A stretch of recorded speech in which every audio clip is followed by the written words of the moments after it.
السلام علیکم ورحمۃ اللہ وبرکاتہ نحمدہ ونصلی علی رسولہ الکریم۔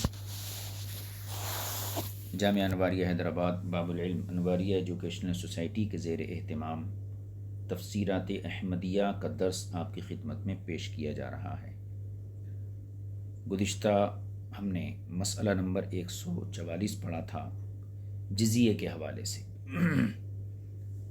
آج ہم مسئلہ نمبر 145 سے سبق شروع کرتے ہیں۔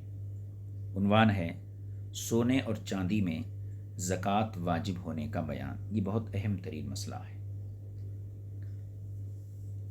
قرآن مجید سے 2 آیتوں کو صاحب کتاب نے اس مسئلے کی وضاحت کے لیے منتخب کیا ہے۔ ان آیتوں کی ہم پہلے تلاوت کر لیتے ہیں۔ بسم اللہ الرحمن الرحیم۔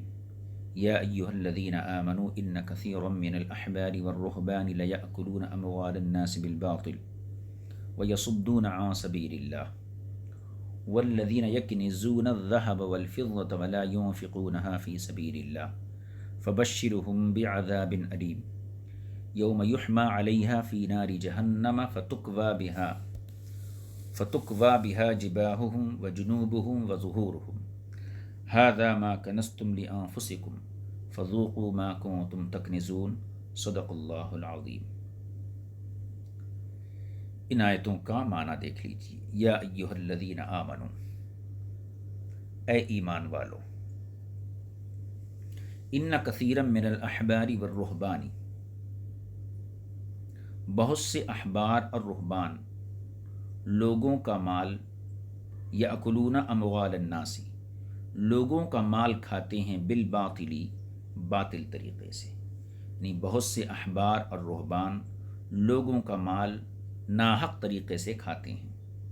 وَيَصُدُّونَ عَن سَبِيلِ اللَّهِ، اور اللہ کے راستے سے روکتے ہیں۔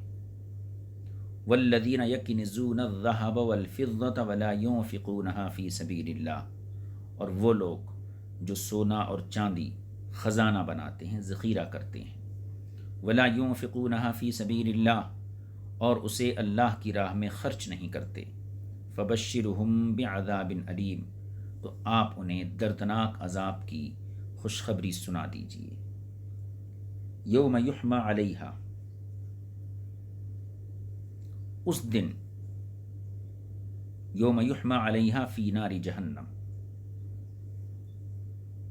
اس دن کے جب جہنم کی آگ میں انہیں خوب گرم کیا جائے گا۔ فتکوی بہا جباہہم وجنوبہم وظہورہم، پھر ان کے ساتھ ان کی پیشانیوں، جباہہم، اور وجنوبہم، ان کے پہلوؤں، وظہورہم، اور ان کی پشتوں کو داغا جائے گا۔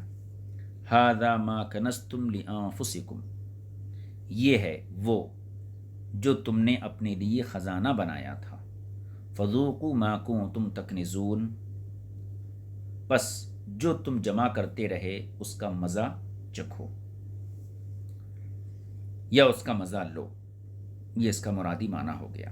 ملا جیون علیہ رحمہ فرماتے ہیں، معلوم ہونا چاہیے کہ ایسی آیات مبارکہ جن میں زکوٰۃ کی فرضیت کا ذکر ہے بکثرت ہے، یعنی قرآن میں ایسی بہت سی آیتیں ہیں جن میں زکوٰۃ کے فرض ہونے کو بتایا گیا ہے، اور جبکہ وہ تمام ان اشیاء کے بارے میں مجمل ہے،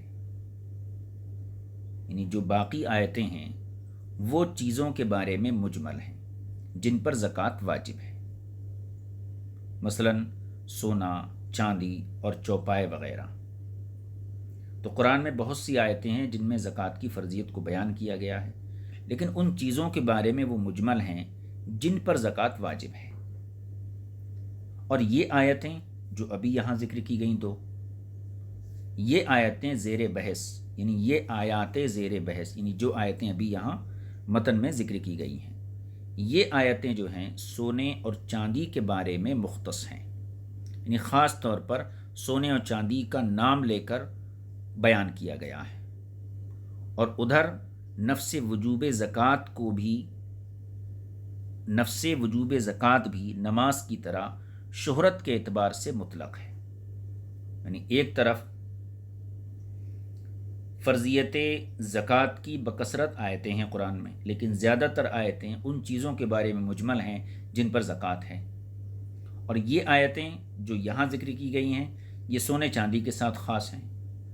اور دوسری طرف یہ بھی ہے کہ جیسے نماز کی شہرت ہے کہ ہر مسلمان جانتا ہے نماز فرض ہے، اسی طریقے سے وجوب زکوٰۃ بھی اتنا ہی مشہور ہے۔ تو نفس وجوب کے جو ہے یہ نماز کی طرح ہے اور یہ مطلق ہے، فرماتے ہیں، اور ادھر نفس وجوب زکوٰۃ بھی نماز کی طرح شہرت کے اعتبار سے مطلق ہے۔ ہم نے زکوٰۃ کے نفس وجوب کی طرف التفات نہیں کیا، یعنی زکوٰۃ واجب ہے تو یہ بھی مشہور ہے جیسے نماز واجب ہے یہ مشہور ہے، اس لیے ہم نے زکوٰۃ کے نفس وجوب کی طرف توجہ نہیں دی، اس کے نفس وجوب کو ثابت نہیں کیا، اور اس آیت کو بحث کے لیے منتخب کیا کیونکہ یہ ثابت کرتی ہے کہ سونے اور چاندی میں زکوٰۃ فرض ہے۔ یعنی اس آیت کو اس سلسلے میں یہاں ذکر کیا گیا کہ سونے چاندی کے اندر زکوٰۃ فرض ہے۔ اب نفس وجوب کے جو دلائل ہیں ان کو جو ہے یہاں زیادہ بیان نہیں کیا گیا ہے۔ اس کا تذکرہ قول باری تعالیٰ میں ہے والذین یکنزون الذھب میں، سونے چاندی میں زکوٰۃ ہے، اس کا تذکرہ اس قول کے اندر ہے۔ تو اس گفتگو کا خلاصہ یہ ہوا کہ قرآن میں وجوب زکوٰۃ کی بہت سی آیتیں ہیں جن میں اجمال ہے، لیکن ان آیتوں کے اندر سونے چاندی کی صراحت بھی ہے۔ دوسری بات یہ ہے کہ نفس وجوب یہ نماز کی طرح مشہور ہے، لہذا ہم نے نفس وجوب پر بحث نہیں کی ہے بلکہ ان چیزوں سے بحث کی ہے جو چیزیں اس آیت سے ثابت ہوتی، یعنی سونے چاندی کی زکوٰۃ۔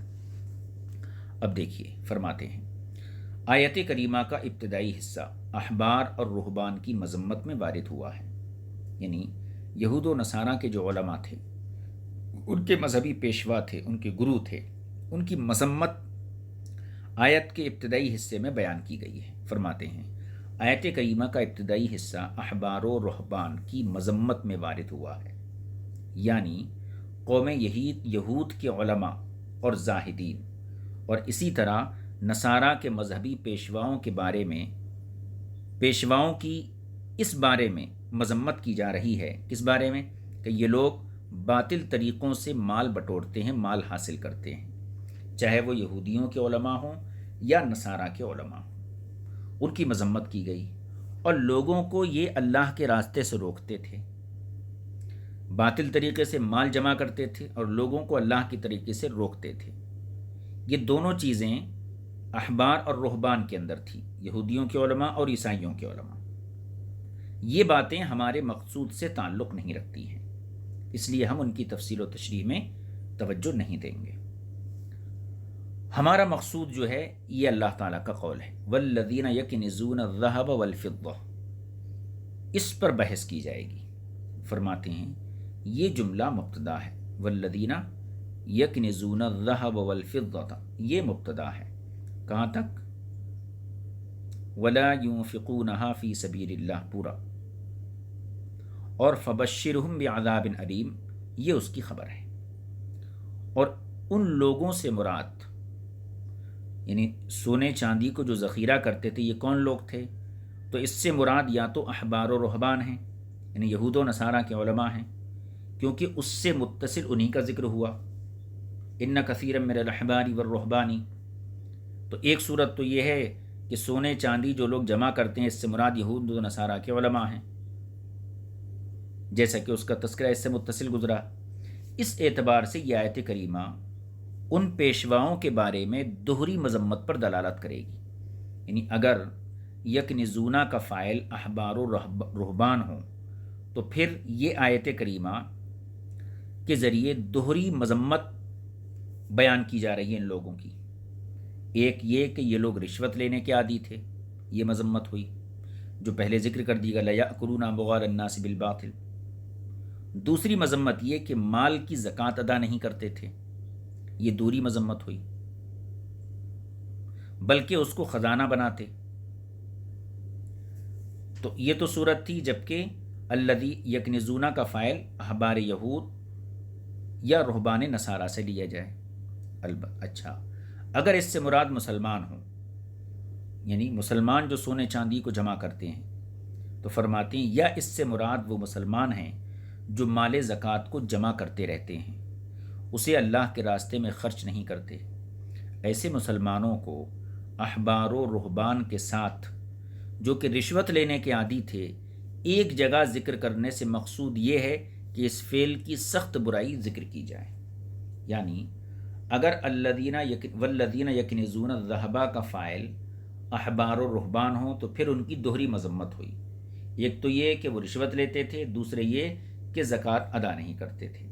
اور اگر اس کا فاعل مسلمان ہوں، وہ مسلمان جو سونے چاندی کو جمع کرتے ہیں اور اسے خرچ نہیں کرتے، تو ایسی صورت میں مسلمانوں کو یہود و نصارہ کے علماء کے ساتھ ذکر کرنے میں اس طرف اشارہ ہے کہ یہ اس فعل کی سخت برائی اور مذمت کر دی جائے۔ چلیے آگے دیکھیے، کنز کا معنی یکنزون الذہب والفضہ، وہ لوگ ذخیرہ کرتے ہیں۔ یکنزون تو یہ کنز سے بنا ہے۔ کنز کا معنی کیا ہے؟ کنز کا لغوی معنی ہے دفن کرنا، یعنی لغت کے اندر، اہل عرب کی زبان میں لغت کے اندر اس کا معنی ہے دفن کرنا۔ لیکن یہ معنی یہاں مراد نہیں ہے، بلکہ مراد زکوٰۃ کی عدم ادائیگی ہے۔ یعنی سونے چاندی کو جمع کرنے کا یہاں مطلب کیا ہے؟ دفن کرنا نہیں ہے، بلکہ اس کا مطلب یہ ہے کہ جو لوگ سونے چاندی کو جمع کر کے اللہ کی راہ میں خرچ نہیں کرتے، زکوٰۃ نہیں دیتے۔ تو کنز سے مراد یہاں کیا ہے؟ زکوٰۃ نہ دینا۔ اس کا قرینہ کیا ہے؟ قرینہ ہے وَلَا يُنْفِقُونَهَا فِي سَبِيلِ اللَّهِ، یہ اس کا قرینہ ہے۔ فرماتے ہیں لیکن یہ معنی یہاں مراد نہیں، یعنی دفن کرنا مراد نہیں، بلکہ مراد زکوٰۃ کی عدم ادائیگی ہے، جس پر قرینہ اللہ تعالیٰ کا یہ قول ہے وَلَا يُنْفِقُونَهَا فِي سَبِيلِ اللَّهِ، اس لیے کہ یہاں نفقہ سے مراد فرضی نفقہ ہے، اور فرضی نفقہ زکوٰۃ ہے، یعنی وہ اللہ کی راہ میں خرچ نہیں کرتے۔ تو خرچ سے مراد فرض کے طور پر جو خرچ کرنا ہے، اور بطور فرض جو انفاق ہے وہ زکوٰۃ ہے۔ اور جو وعید ذکر ہوئی ہے کون سی؟ فبشرہم بعذاب علیم، انہیں دردناک عذاب کی بشارت دیجیے۔ تو یہ وعید جو ذکر ہوئی ہے وہ مال کے دفن کرنے پر نہیں ہے، یعنی اگر کوئی شخص سونے چاندی کو دفن کر دے تو اس کے لیے یہ وعید نہیں ہے کہ اس کو عذاب کی خوشخبری سنائیے، بلکہ وعید اس شخص کے لیے ہے جو مال کی زکوٰۃ ادا نہیں کرتا ہے، خواہ اس نے مال دفن کیا ہو یا نہ کیا ہو، اس سے مطلب نہیں۔ اور جو رسول پاک صلی اللہ علیہ وسلم سے منقول ہے ایک حدیث، جیسا کہ اس کا مفہوم یہاں نقل کیا گیا ہے کہ جس مال کی زکوٰۃ ادا کر دی جائے وہ کنز نہیں ہے، یعنی یہاں پر کنز پر وعید ارشاد فرمائی دردناک عذاب کی۔ تو حضور نے فرمایا جس مال کی زکوٰۃ ادا کر دی جائے وہ کنز نہیں ہے، اگرچہ وہ چھپا کر رکھا گیا ہو، اور جو حد زکوٰۃ تک پہنچ گیا اور اس کی زکوٰۃ ادا نہیں کی وہ کنز ہے، اگرچہ وہ ظاہر میں پڑا ہوا ہو۔ تو یہ حدیث، یہ ارشاد گرامی ہمارے ذکر کردہ معنی پر دلالت کرتی ہے، یعنی حضور کا یہ ارشاد ہمارے بیان کردہ معنی پر دلالت کرتا ہے کہ یہاں کنز کا معنی دفن کرنا نہیں بلکہ زکوٰۃ نہ دینا ہے، لہذا ہر وہ مال جس کی زکوٰۃ ادا نہ کی جائے وہ کنز کے دائرے کے اندر آ جاتا ہے۔ آگے دیکھیے، صاحب کشاف نے ذکر کیا ہے کہ ایک قول یہ بھی ہے،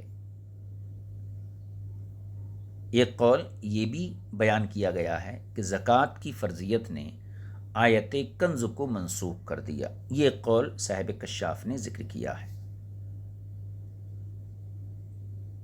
یعنی پہلے آیت کنز کے یعنی ذخیرہ کرنے کی ممانعت تھی، لیکن جب زکوٰۃ کی فرضیت نازل کر دی گئی تو آیت کنز یعنی جمع کرنے کا جو حکم تھا وہ منسوخ کر دیا گیا، ایک قول یہ ہے۔ اور یہ بھی کہا گیا ہے کہ یہ آیت کا حکم ابھی باقی ہے، منسوخ نہیں ہوا ہے۔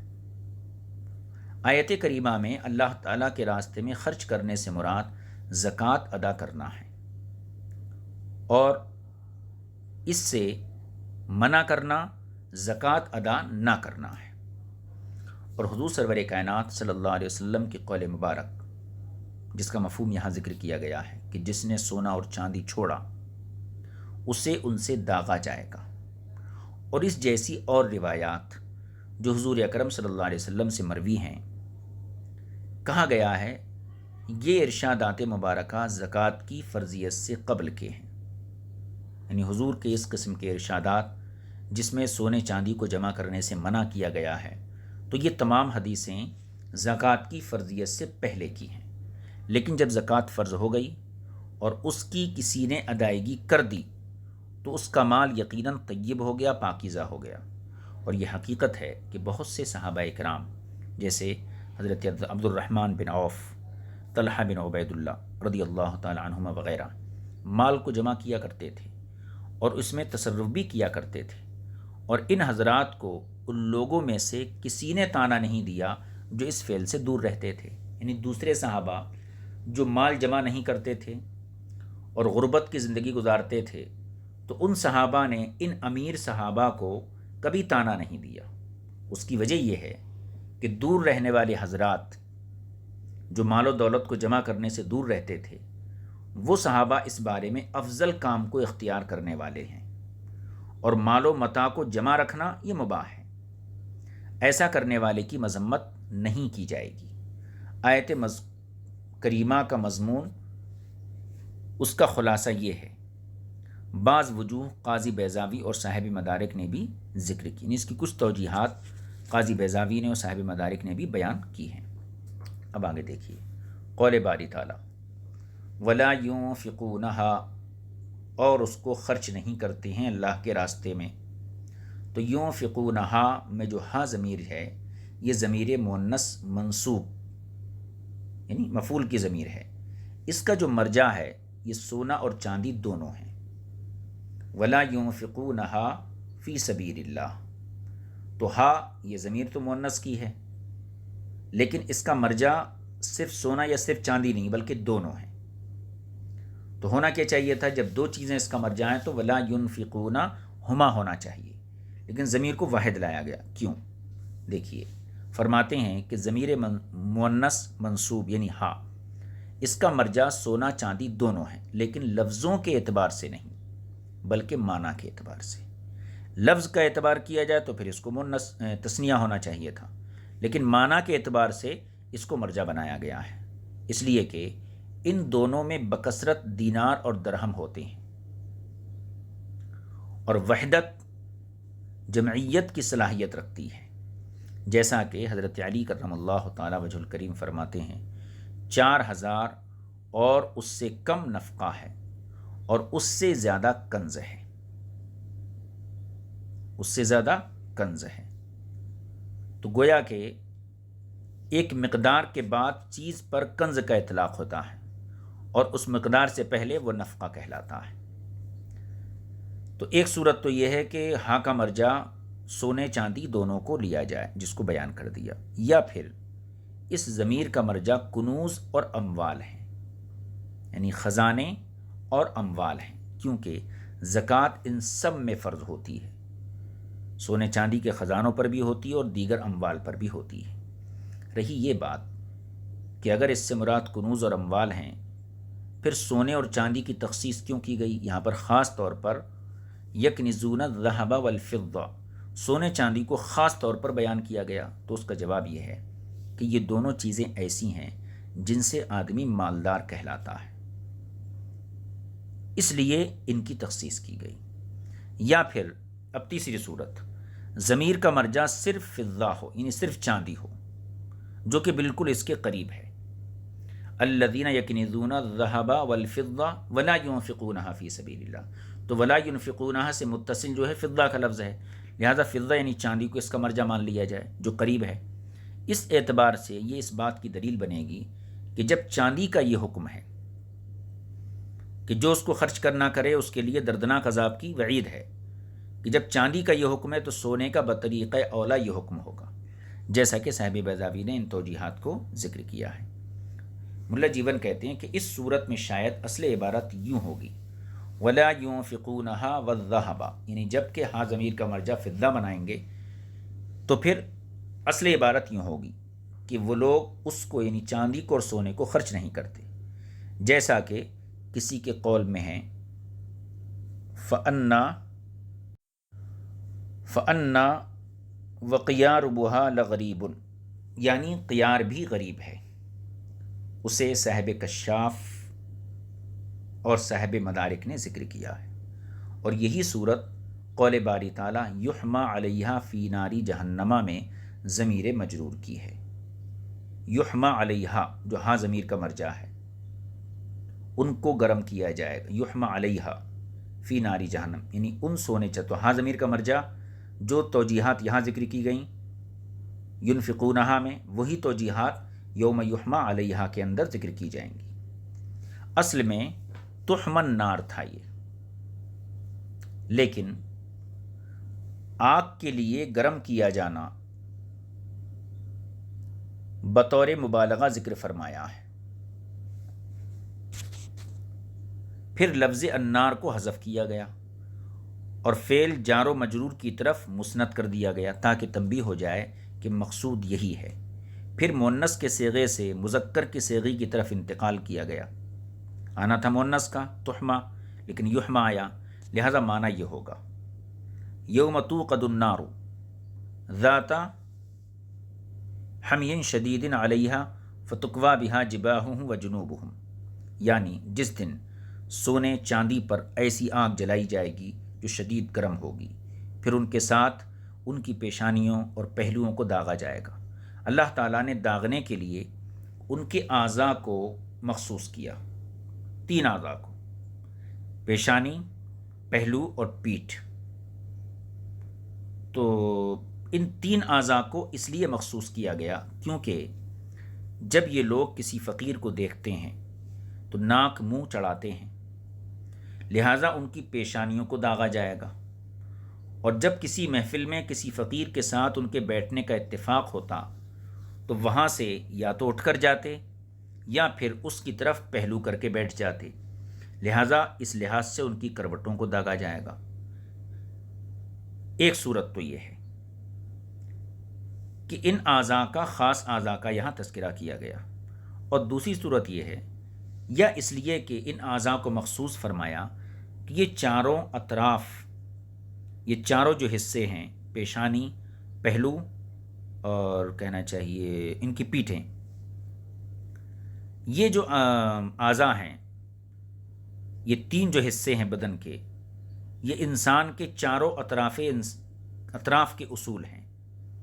انسان کے جسم کے جو 4 حصے ہیں ان کی اصل یہ 3 چیزیں ہیں، یعنی بدن کا اگلا حصہ،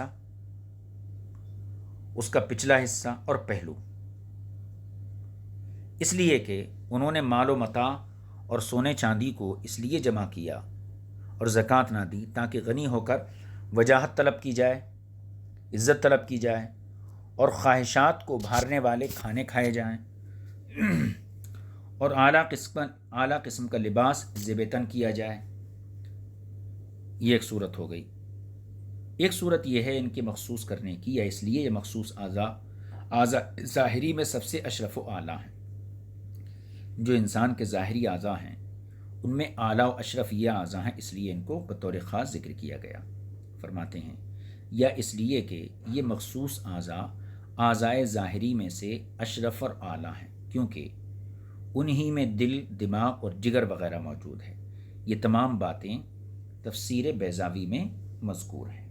آگے دیکھیے قول باری تعالیٰ ھذا ما کنزتم، یہ وہ ہے جو تم نے ذخیرہ کیا تھا۔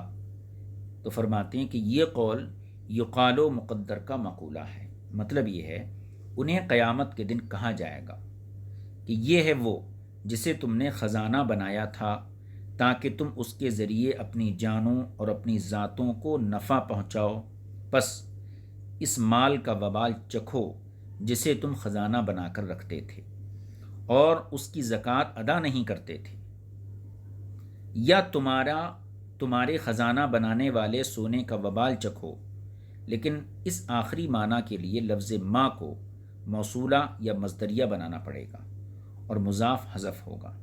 عبارت کے اعتبار سے آیت مذکورہ کی تفسیر یہ تھی جو بیان ہو چکی۔ فرماتے ہیں مقصود یہ ہے، اس آیت کو تفسیر تو ہو گئی، اب یہاں پر جو ذکر کیا اس آیت کو صاحب کتاب نے، اس کا مقصد کیا ہے؟ فرماتے مقصود یہ ہے کہ یہ آیت مبارکہ اس بات پر دلالت کرتی ہے کہ سونے اور چاندی پر زکوٰۃ واجب یعنی فرض ہے، کیونکہ اس کے ادا نہ کرنے پر شدید وعید ذکر کی گئی ہے، یعنی جو زکوٰۃ ادا نہ کرے اس کے لیے شدید وعید بتائی گئی ہے، اور شدید وعید کا ترتب صرف واجب کے ترک کرنے پر ہوتا ہے، یعنی شدید وعید اسی وقت مرتب ہوگی جبکہ کسی واجب کو انسان چھوڑتا ہو۔ یہ آیت کریمہ اس مقدار میں اگرچہ مفصل ہے زکوٰۃ کے وجوب میں، لیکن اس بارے میں مجمل ہے کہ ان میں زکوٰۃ کتنی ادا کرنی چاہیے۔ یوں ہی وجوب زکوٰۃ کے شرائط اور تفصیل کے اعتبار سے بھی یہ آیت مجمل ہے۔ صرف ایک بات میں یہ آیت مفصل ہے کہ زکوٰۃ واجب ہے، لیکن کتنی زکوٰۃ ہے، زکوٰۃ کے شرائط اور اس کی تفصیل کیا ہے، اس بارے میں یہ آیت مجمل ہے۔ اس اجمال کو ختم کرنے کے لیے قول رسول مقبول صلی اللہ علیہ وسلم لاحق ہوا، یعنی اس قول کے ذریعے ہم اس آیت کی تفسیر بیان کر سکتے ہیں۔ چنانچہ رسول پاک صلی اللہ تعالیٰ علیہ وسلم کا ارشاد، آپ فرماتے ہیں، تجھ پر سونے میں اس وقت زکوٰۃ فرض نہیں جب تک وہ 20 مثقال نہ ہو جائے، اور تجھ پر چاندی میں زکوٰۃ واجب نہیں جب تک وہ 200 درہم نہ ہو جائے۔ اب فرماتے ہیں اس قول رسول نے، اس حدیث پاک نے آیت کے اجمال کو کھول کر بیان کر دیا، یعنی زکوٰۃ کی مقدار بیان کر دی کہ اتنا سونا ہو جائے تو زکوٰۃ ہے، اتنی چاندی ہو جائے تو زکوٰۃ ہے، لیکن اس کے ساتھ ساتھ یہ بھی تسلیم کرنا پڑے گا کہ صورتحال اتنی واضح اور بیان نہیں ہوئی جسے انکشاف تام اور بیان کامل کہا جا سکے، یعنی اس حدیث نے بھی اتنی وضاحت نہیں کی اور اتنی تفصیل بیان نہیں کی جس کو بیان کامل کہا جا سکے۔